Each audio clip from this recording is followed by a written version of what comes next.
Hi friends, ಎಲ್ರಿಗೂ ಆಶ್ವಿ ಇನ್ಸ್ಪೈರ್ಗೆ ಸುಸ್ವಾಗತ. ನಾನು ನಿಮ್ಮ ಪ್ರೀತಿಯ ಮನೆ ಮಗಳು ಚಾಂದಿನಿ ಮಾತಾಡ್ತಾ ಇರೋದು. ಇವತ್ತಿನ ಸ್ಪೆಷಲ್ ಏನಂತಂದರೆ ಹೆಗ್ ರೈಸ್ನ ಯಾರು ಮಾಡ್ತಾಯಿದ್ದಾರೆ, ಹೇಗೆ ಮಾಡ್ತಾಯಿದ್ದಾರೆ ಅಂತ ಇಲ್ಲಿ ತೋರಿಸ್ತೀನಿ, ಬನ್ನಿ ನೋಡೋಣ. ಮೊದಲಿಗೆ ಒಂದು ಬಾಣಲೆಗೆ ಎಣ್ಣೆನ ಹಾಕೋತಾ ಇದ್ದಾರೆ. ಎಣ್ಣೆ ಚೆನ್ನಾಗಿ ಕಾಯ್ತಾ ಇದೆ ಅನ್ನುವಾಗ ಅದಕ್ಕೆ ಈರುಳ್ಳಿನ ಆ್ಯಡ್ ಮಾಡ್ಕೋಬೇಕು. ಈರುಳ್ಳಿ ಚೆನ್ನಾಗಿ ಫ್ರೈ ಆಗಬೇಕು. ಚೆನ್ನಾಗಂದರೆ ಫುಲ್ ಏನು ಬೇಯಬೇಕಂತ ಏನಿಲ್ಲ, ಒಂದು ಸ್ವಲ್ಪ ಬೆಂದರೆ ಸಾಕಾಗುತ್ತೆ. ಅದಕ್ಕೆ ಶುಂಠಿ ಬೆಳ್ಳುಳ್ಳಿ ಪೇಸ್ಟು ಮತ್ತು ಹಸಿಮೆಣ್ಸಿನ್ಕಾಯಿ ಪೇಸ್ಟನ್ನು ಆ್ಯಡ್ ಮಾಡ್ಕೊಳ್ತಾ ಇದ್ದಾರೆ.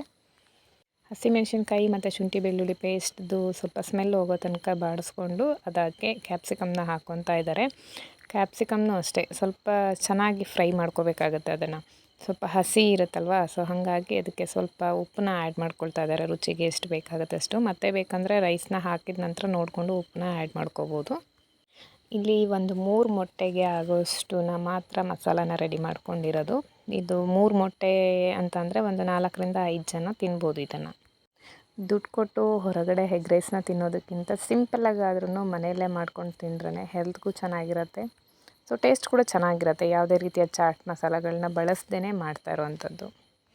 ನೀಟಾಗಿ ಮೊಟ್ಟೆ ಎಲ್ಲ ಬೇಯೋ ತನಕ ಚೆನ್ನಾಗಿ ಕೈ ಆಡಿಸ್ಕೊಳ್ಬೇಕು ಅದನ್ನು, ಯಾಕಂದರೆ ತಳ ಹಿಡಿಯೋ ಚಾನ್ಸಸ್ ಇರುತ್ತೆ.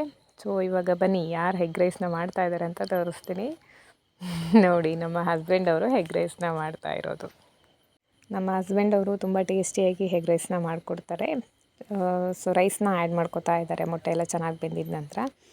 ಸೊ ಇದು ರೈಸ್ನ ಮಿಕ್ಸ್ ಮಾಡ್ಕೊಳ್ಳುವಾಗಲೇ ಸೋಯಾ ಸಾಸ್ ಕೂಡ ಆ್ಯಡ್ ಮಾಡ್ಕೊತಾ ಇದ್ದಾರೆ.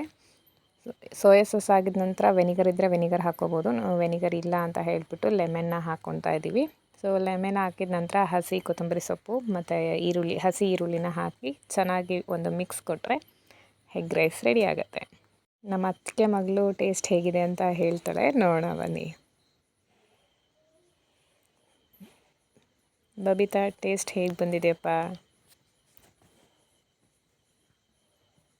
ತುಂಬ ಟೇಸ್ಟ್ನ ಅನುಭವಿಸಿ ಆಮೇಲೆ ರಿಸಲ್ಟ್ ಹೇಳ್ತಾ ಇದ್ದಾಳೆ. ಥ್ಯಾಂಕ್ ಯು ಸೋ ಮಚ್ ಎಲ್ರಿಗೂ.